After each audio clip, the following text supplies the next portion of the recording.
નમસ્કાર. આગળ આપણે વર્ગીકરણના આધારોની અંદર પહેલો મુદ્દો આયોજનના સ્તરો કે જે આપણને કોષોની ગોઠવણી જુદા જુદા પ્રાણીઓની અંદર કેવી હોય છે એ સમજાવતું.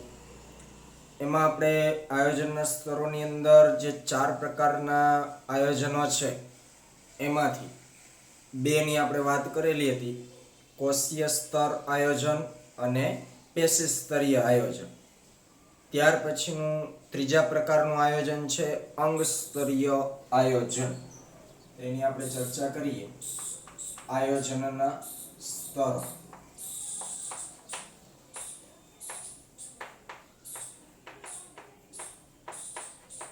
માં ત્રીજા પ્રકારનું આયોજન અંગ સ્તરીય આયોજન.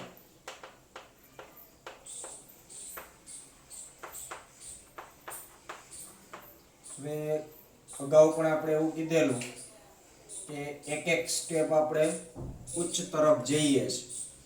જ્યારે આપણે કોષ સ્તરીય આયોજનની વાત કરતા હતા તો એમાં માત્ર ને માત્ર કોષો છે ભૌતિક જોડાણ ધરાવે છે. કાર્યકીય રીતે એક કોષને બીજા કોષ સાથે કોઈ સંબંધ હોતો નથી. પછી એનાથી ઉચ્ચમાં પેશી સ્તરીય આયોજનની અંદર આપણે એવી વાત કરેલી હતી કે કોષો છે એ કાર્યની દ્રષ્ટિએ ભેગા મળી અને પેશીની રચના બનાવે છે. તો એવા આયોજનને આપણે પેશી સ્તરીય આયોજન કહીએ છીએ. હવે એનાથી એક સ્ટેપ ઊંચું અંગ સ્તરીય આયોજન. તો એના ઉદાહરણની અંદર લઈએ તો ઉદાહરણ તરીકે પૃથુકૃમિ અને અન્ય ઉચ્ચ કક્ષાના સમુદાય.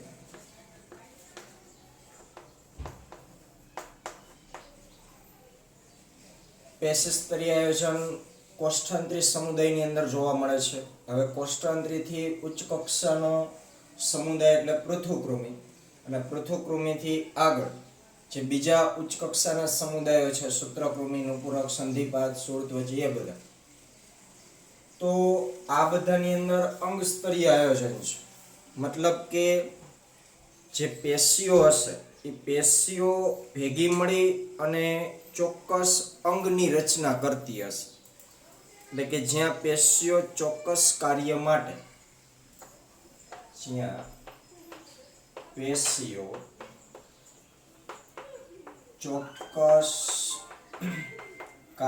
માટે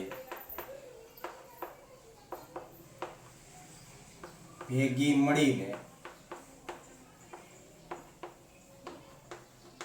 કોઈ અંગોની રચના કરે છે. આવા આયોજનને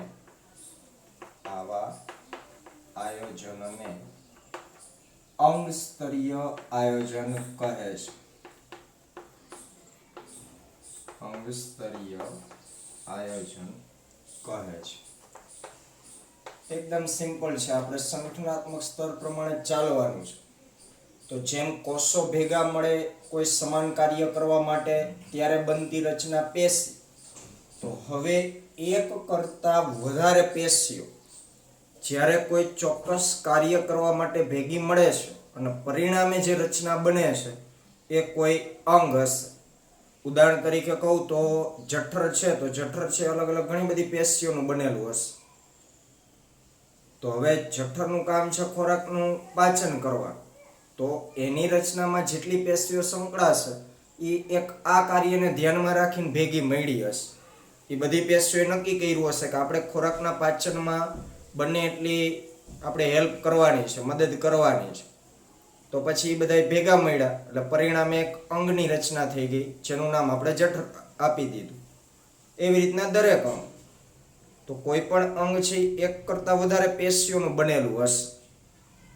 અને એ અંગ ક્યારે બને કે જ્યારે સમાન કાર્ય કરવા માટે અથવા તો કોઈ ચોક્કસ કાર્ય કરવા માટે પેશીઓ જ્યારે ભેગી મળશે ત્યારે કોઈ એક અંગનું નિર્માણ થતું હોય છે. તો જો અંગો બનેલા હોય પેશીઓ દ્વારા તો એવા આયોજનને આપણે અંગ સ્તરીય આયોજન કહીએ છીએ.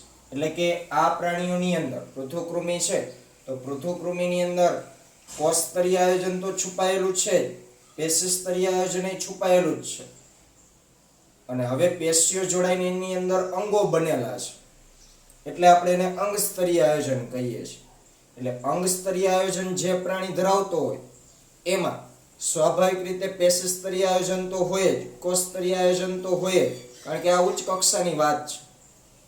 પરંતુ પેશી સ્તરીય આયોજન ધરાવતા પ્રાણીની અંદર અંગ સ્તરીય આયોજન હોતું નથી, કારણ કે એમાં પેશીઓ જોડાઈને કોઈ રચના બનેલી હોતી નથી. જ્યારે અહીં અંગ સ્તરીય આયોજનની અંદર પેશીઓ છે કોઈ નિશ્ચિત કાર્ય કરવા માટે ભેગી મળે છે અને પરિણામે જે તે અંગનું નિર્માણ કરે છે. તો આ પ્રાણીઓની અંદર માત્ર અંગ સ્તરીય આયોજન હશે, પછી અંગો જોડાઈને કોઈ આગળ રચના બનેલી નથી. એ હવે ચોથા પ્રકારનું આયોજન થશે, જેને આપણે અંગતંત્ર સ્તરીય આયોજન કહેશું. અંગતંત્ર સ્તરીય આયોજન. તો હવે એનાથી પણ એક સ્ટેપ પૂછું કે અહીં એક કરતા વધારે અંગો કોઈ નિશ્ચિત કાર્ય કરવા માટે જ્યારે ભેગા મળશે ત્યારે ચોક્કસ કોઈ કાર્યકારી તંત્રનું નિર્માણ કરશે, જેને આપણે અંગતંત્ર તરીકે ઓળખતા હોઈએ છીએ. તો આની અંદર આપણે ઉદાહરણ તરીકે નુપુરક, સંધિપાદ, મૃદુકાય જે સમુદાયો છે, નુપુરક, સંધિપાદ, મૃદુકાય, શૂળત્વચી અને સૌથી ઉચ્ચ કક્ષાના બધા મેરુદંડી પ્રાણી સમુદાયો. તો આ જે નુપુરક સમુદાય છે જેની અંદર અળસિયું ને બધા પ્રાણીઓ આવે, સંધિપાત સમુદાયની અંદર મોટા ભાગના કીટકોનો સમાવેશ થાય, મૃદુકાય પ્રાણીઓ એટલે શંખ, છીપ જે હોય એ બધા, શૂળત્વચી પ્રાણીઓ અને મેરુદંડી પ્રાણીઓ, આ બધા સમુદાય વિશે આપણે ભણવાનું છે. એટલે કોણ કેવા પ્રકારના શૂળત્વચી હોય, કેવા પ્રકારના મૃદુકાય હોય, એના લક્ષણો કેવા છે, બધું આપણે ભણવાનું છે. તો આ જે બધા સમુદાયો છે એની અંદર અંગતંત્ર સ્તરીય આયોજન, સૌથી ઉચ્ચ કક્ષાનું આયોજન આ બધા પ્રાણીઓની અંદર જોવા મળતું હોય છે. એમની અંદર અંગો એ કાર્યકીય તંત્રોના સ્વરૂપમાં એકત્રિત થયેલા હોય છે. એક કરતા વધારે અંગો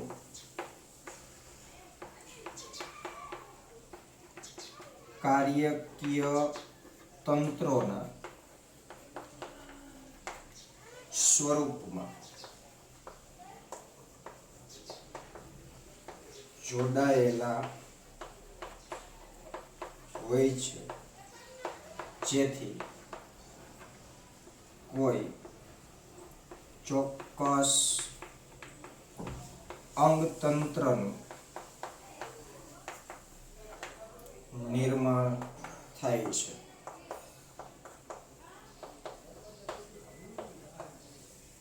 તો જે પ્રાણીઓની અંદર અંગતંત્રો બનેલા હોય, જુદા જુદા અંગો કોઈ નિશ્ચિત કાર્ય કરવા માટે, તો જેમ કે પાચન તંત્ર છે, તો પાચન તંત્રનું કામ છે ખોરાકનું પાચન કરવાનું, એનું શોષણ કરવાનું.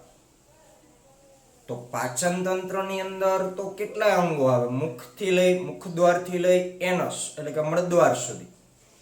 તો હું બોલું છું તો સૌથી પહેલા મુખ, પછી કંઠનળી, અન્નનળી, જઠર, નાનું આંતરડું, મોટું આંતરડું, મળાશય અને મળદ્વાર. આ હું જેટલા નામ બોલ્યો એ બધા અંગો છે, પણ આ બધા અંગો કોઈ એક નિશ્ચિત કાર્ય કરવા માટે, એ નિશ્ચિત કાર્ય એટલે ખોરાકનું પાચન. તો ખોરાકનું પાચન કરવા માટે ભેગા મળ્યા, પરિણામે આખું એક કાર્યકારી તંત્ર બન્યું, જેનું નામ આપણે આપ્યું પાચન તંત્ર. એવી જ રીતના શ્વસન તંત્ર. તો શ્વસન તંત્રની અંદર કયા અંગો આવશે? એક તો નાક, કંઠનળી, મુખ ગુહા પણ આવી જાય. નાક, મુખ ગુહા, કંઠનળી, શ્વાસનળી, ફેફસા. તો આ બધા હું જે નામ બોલું છું એ અંગ છે, પણ એ નિશ્ચિત કાર્ય કરવા માટે એટલે કે શ્વાસોશ્વાસની ક્રિયા કરવા માટે ભેગા મળ્યા અને પરિણામે આખું એક તંત્ર બન્યું જેનું નામ આપણે આપ્યું શ્વસન તંત્ર. આ રીતે રુધિરાભિસરણ તંત્ર, ઉત્સર્જન તંત્ર, પ્રજનન તંત્ર. તો જ્યારે આવા પ્રકારના આયોજનો હોય તો એને આપણે અંગ તંત્ર સ્તરીય આયોજન તરીકે ઓળખતા હોઈએ છીએ. તો આ બધા સમુદાયોની અંદર અંગતંત્ર સ્તરીય આયોજન જોવા મળતું હોય છે. હવે આ જે અંગતંત્ર સ્તરીય આયોજન છે તો એ પ્રાણીઓના જુદા જુદા સમૂહોના અંગતંત્રો વિવિધ રીતોની જટિલતા પ્રદર્શિત કરે છે. એટલે કે હું પાચન તંત્ર કહું છું તો નુપુરકમાં પાચન તંત્ર છે, સંધિપાદમાં છે, મૃદુકાયમાં છે, શોળત્વચીમાં છે, મેરુદંડી પ્રાણીઓમાં છે. પણ બધાની અંદર પાચન તંત્રોમાં થોડી થોડી વિશેષતાઓ હશે. કારણ કે આમ નુપુરકથી મેરુદંડી સુધી આપણે આમ ક્રમમાં ચાલશું તો નુપુરકમાં જે મુજબનું પાચન તંત્ર હશે એના કરતાં થોડુંક વિશેષ સંધિપાદમાં હશે, એના કરતાં વિશેષ મૃદુકાયમાં હશે, એના કરતાં છેલ્લે ઉચ્ચ કક્ષાના પ્રાણીઓમાં હશે. છે તો બધામાં પાચન તંત્ર, પણ થોડી થોડી જટિલતાઓ છે અલગ અલગ પ્રકારની જોવા મળતી હશે. એવું ને એવું શ્વસન તંત્રની બાબતમાં પણ હશે. ઉદાહરણ તરીકે પૃથુકૃમિની અંદર પાચન તંત્ર છે, પણ એ કેવું છે તો અહીં બે પ્રકારના પાચન તંત્રો આપણને સમજાવ્યા છે. હવે જે આપણે વાત કરવા જઈએ છીએ ને અંગતંત્ર સ્તરીય આયોજનમાં જે જટિલતા હોય છે, જે વિવિધતા જોવા મળે છે એની આપણે ચર્ચા કરવા જઈ રહ્યા છીએ. તો પાચન તંત્રના ઉદાહરણથી આપણે સમજશું. પ્રાણીઓમાં બે પ્રકારના પાચન તંત્રો જોવા મળતા હોય. પાચન તંત્રના પ્રકાર આ ટૂંકમાં 2 માર્કમાં પ્રશ્ન પૂછાઈ શકે. તો પાચન તંત્રના બે પ્રકારો. એ બે પ્રકારો એટલે અપૂર્ણ પાચન તંત્ર અને સંપૂર્ણ પાચન તંત્ર. અપૂર્ણ પાચન તંત્ર અને બીજું છે સંપૂર્ણ પાચન તંત્ર. મેં અગાઉ કીધું એમ પાચન તંત્ર છે તો એનો એક છેડો છે એ મુખ દ્વાર છે, શરૂઆતી છેડો, અને અંતિમ છેડો એનસ એટલે કે મળદ્વાર. તો આ બે છેડાઓ છે પાચન તંત્રના. તો હવે જે પાચન તંત્રની અંદર અથવા તો જે પાચન તંત્રની શરૂઆત એક જ છેડેથી થતી હોય, ઉદાહરણ તરીકે પૃથુકૃમિના પાચન તંત્રમાં મુખદ્વાર અને મળદ્વાર બંને માત્ર એક જ સામાન્ય દ્વાર મારફતે દેહની બહાર ખુલે છે. ઉદાહરણ લીધું પૃથુકૃમિ. તો આપણે વ્યાખ્યા આવી આપશું. જે પાચન તંત્રમાં મુખદ્વાર અને મળદ્વાર બંને સામાન્ય રીતે એક જ દ્વાર દ્વારા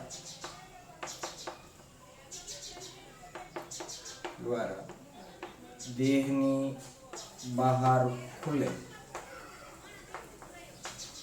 તો તેને અપૂર્ણ પાચન તંત્ર કહે છે.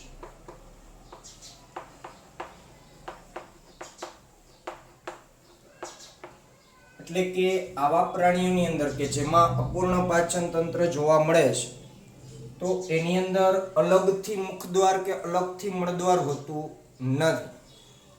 આખું પાચન તંત્ર કોઈ સામાન્ય એક જ છિદ્ર, એક જ દ્વાર દ્વારા શરીરની બહાર ઓપન થતું, એને આપણે મુખદ્વારે કહી શકીએ, મળદ્વારે કહી શકીએ. કોમન હશે, એક જ દ્વાર હશે, બે અલગ અલગ છેડાઓ હોતા નથી. તો એવા પાચન તંત્રને આપણે અપૂર્ણ પાચન તંત્ર કહેશું. અને બીજો પ્રકાર કીધો સંપૂર્ણ પાચન તંત્ર. તો સંપૂર્ણ પાચન તંત્રમાં મુખદ્વાર અને મળદ્વાર એમ બંને અલગ ખુલતા દ્વાર હોય છે. એટલે વ્યાખ્યા આપણે આવી આપી શકીએ કે જે પાચન તંત્રમાં મુખદ્વાર અને મળદ્વાર એમ બંને સ્વતંત્ર રીતે ખુલતા હોય તો તેને સંપૂર્ણ પાચન તંત્ર કહે છે.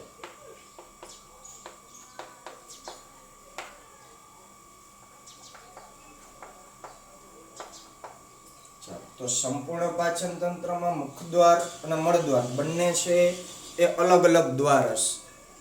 કોઈ એક શરૂઆતી છેડો છે મુખદ્વાર હશે, અંતિમ છેડો મળદ્વાર હશે. તો જો આવા પ્રકારનું પાચન તંત્ર હોય કે જેમાં બંને દ્વાર શરીરની બહાર સ્વતંત્ર રીતે ખુલતા હોય તો એને આપણે સંપૂર્ણ પાચન તંત્ર તરીકે ઓળખતા હોઈએ છીએ. તો આ વાત કરી આપણે બે પ્રકારના જે પાચન તંત્ર છે તેની. તો જુદા જુદા પ્રાણીઓમાં આ મુજબ અપૂર્ણ પાચન તંત્ર અથવા તો સંપૂર્ણ પાચન તંત્ર હોઈ શકે. હવે એ જ રીતે આપણે પરિવહન તંત્રના પણ બે ઉદાહરણો સમજશું. તો આપણે આગળ પરિવહન તંત્રની વાત કરીએ.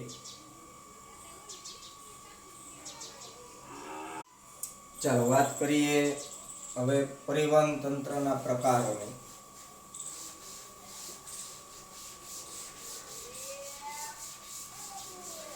તો હવે જેમ બે પ્રકારના પાચન તંત્ર છે એ જ રીતે બે પ્રકારના પરિવહન તંત્ર આપણને અહીંયા સમજાવેલા છે.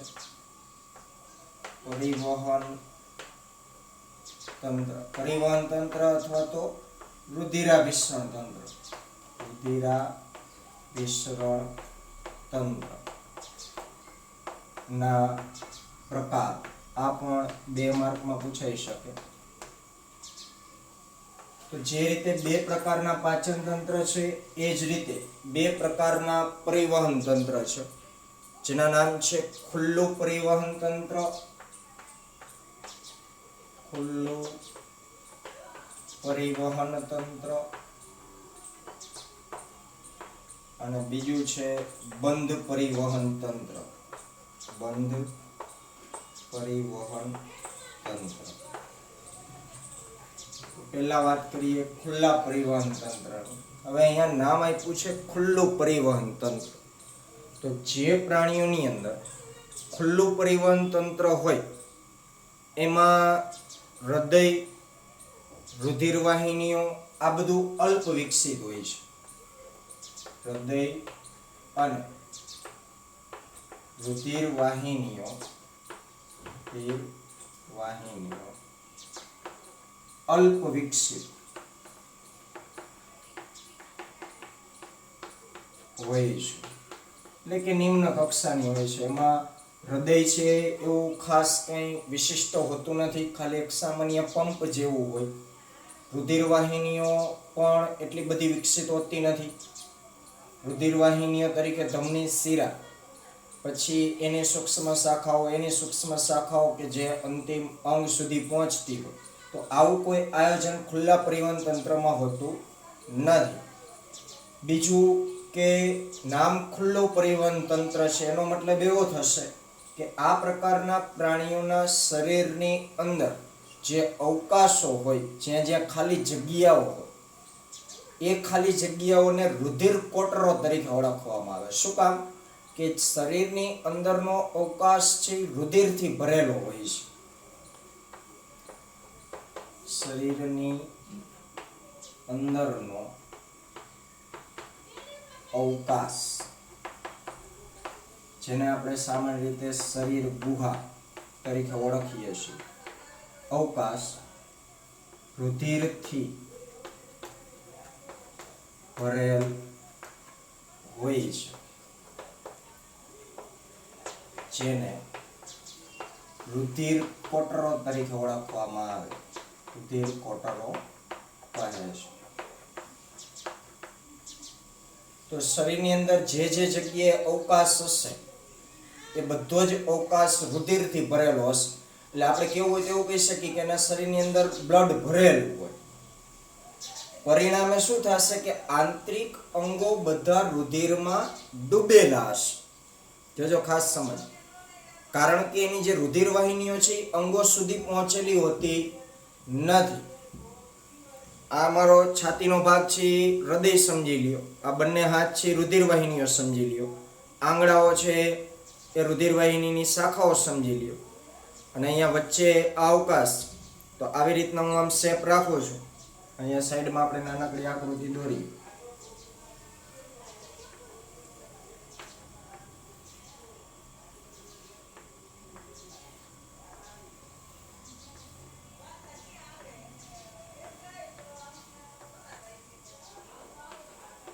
આ હૃદય, આ છે રુધિર વાહિની. રુધિર વાહિની અહીંયા એના અંતિમ છેડા છે, પણ એ અંતિમ છેડા કેવા હોય? ખુલ્લા હોય. અને આ અંતિમ છેડા ક્યાં ખુલતા હોય? તો કે શરીરના અવકાશો. એ કોઈ અંગને ટચ થયેલા હોતા નથી, અથવા તો અંગની અંદર ખૂપેલા હોતા નથી. એટલે પરિણામે શું થશે કે હૃદયમાંથી પંપ થયેલું જે કંઈ રુધિર હશે એ રુધિર સીધું શરીરના અવકાશોમાંથી ઠલવવાનું છે. એટલે અહીંયા આજુબાજુમાં બધે રુધિર ઠલવાઈ જશે. તો જે આંતરિક અંગો હશે એ બધા રુધિરમાં ડૂબેલા હશે. એટલે અહીંયા તમારે એવું લખેલું છે કે ખુલ્લું પરિવહન તંત્ર કે જેમાં રુધિર હૃદયની બહાર ધકેલવામાં આવે છે. કોષો અને પેશીઓ તેમાં તરબતોડ હોય છે. કોષો અને પેશીઓ મતલબ અંગો. કોષો અને પેશીઓ રુધિરમાં તરબતોડ, ઇતળપદી શબ્દ છે. તરબતોડ એટલે ડૂબેલા હોય છે. તો જેટલા અંગો હશે એ બધા રુધિરથી ઘેરાયેલા હશે. તો ખુલ્લું રુધિર છે એ કોઈ બંધ માર્ગે વહન પામતું નથી, કારણ કે એની રુધિર વાહિનીઓના છેડાઓ ખુલ્લા હોય છે. એટલે આવા પ્રકારના પરિવહન તંત્રને ખુલ્લું પરિવહન તંત્ર કહે છે. અહીંયા રુધિરનું દબાણ છે એ અનિયમિત હોય છે. અનિયમિત દબાણ. આમ ચોક્કસ સમયગાળામાં એ રુધિર સર્ક્યુલેશન પામતું હોતું નથી. વાત કરીએ હવે બંધ પરિવહન તંત્રની, તો આનાથી બધું ઉલટું. હૃદય અને રુધિર વાહિનીઓ, હૃદય અને રુધિર વાહિનીઓ સુવિકસિત હોય છે. સુવિકસિત હોય છે. શરીરની અંદરનો અવકાશ એટલે કે શરીર ગુહા રુધિરથી ભરેલો હોય છે, જેને રુધિર કોટરો કહે છે. અહીંયા કોઈ એવું આયોજન નહીં હોય, કારણ કે અહીં હૃદયમાંથી નીકળતી રુધિર વાહિનીઓ જે તે અંગ સુધી પહોંચેલી હોય છે. હૃદયમાંથી નીકળતી રુધિર વાહિનીઓ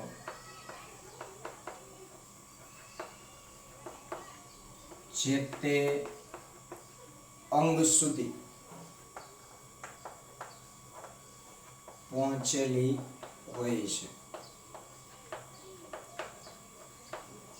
અને એની જે અંતિમ શાખાઓ હશે એ અંગને ટચ થતી હશે. આના જ આકૃતિમાં આપણે બતાવીએ તો અહીં માની લો કે આ કોઈ એક અંગ છે, તો આ રુધિર વાહિનીની જે શાખાઓ હશે એ અંગની અંદર ખૂપેલી હશે.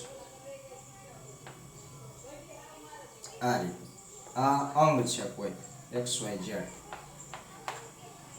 તો હવે શું થશે કે હૃદયમાંથી જે રુધિર વહન પામશે એ રુધિર વાહિનીઓના બંધ માર્ગે સીધું કોની અંદર દાખલ થશે? અંગોની અંદર.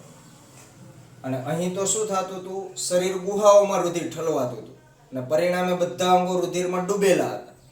અહીંયા રુધિર છે એ અંગની અંદર હશે, એટલે આપણે એને બંધ પરિવહન કહીએ છીએ, કારણ કે રુધિર છે એ બંધ માર્ગે પરિવહન પામે છે. ક્યાંય પણ શરીરના અવકાશમાં બ્લડ હોતું નથી, બંધ પરિવહન તંત્ર. અને અહીંયા દબાણ કેવું હશે? નિયમિત હશે. દબાણ નિયમિત અને વ્યવસ્થિત સમય અનુસાર એનું સતત સર્ક્યુલેશન થતું હોય છે. તો આવા બે પ્રકારના પરિવહન તંત્રો છે. તો જુદા જુદા પ્રાણીઓમાં બેમાંથી કોઈ પણ હોઈ શકે. અમુક પ્રાણીઓમાં ખુલ્લું પરિવહન તંત્ર હશે, જેમ કે સંધિપાદ સમુદાય છે તો એમાં ખુલ્લું પરિવહન તંત્ર હશે, અને બીજા ઉચ્ચ કક્ષાના પ્રાણીઓ છે તો એમાં બંધ પરિવહન તંત્ર જોવા મળતું હોય છે. તો આ વાત થઈ આયોજનના સ્તરોની, જેમાં આપણે 4 પ્રકારના આયોજનના સ્તરોની ચર્ચા કરી. એમાં પહેલું કોષ સ્તરીય આયોજન, બીજું પેશી સ્તરીય આયોજન, ત્રીજું અંગ સ્તરીય આયોજન અને ચોથું અંગતંત્ર સ્તરીય આયોજન. અંગતંત્ર સ્તરીય આયોજનની અંદર જે કાર્યકારી તંત્રો છે તો એમાં પ્રાણીઓ પ્રમાણે જટિલતાઓ જોવા મળે છે. એના આપણે 2 તંત્રોના ઉદાહરણો સમજ્યા, પાચન તંત્ર અને પરિવહન તંત્ર. હવે આપણે વાત કરવાની છે દૈહિક સમમિતિની. ઓલું યાદ કરો, વર્ગીકરણના આધારોમાં આપણે કોષોની ગોઠવણી, મતલબ આયોજનના સ્તરો પડ્યા. એના પછી હતું દૈહિક સમમિતિ. તો હવે દૈહિક સમમિતિ એટલે શું, એના વિશે આપણે આગળના લેક્ચરમાં ચર્ચા કરીશું.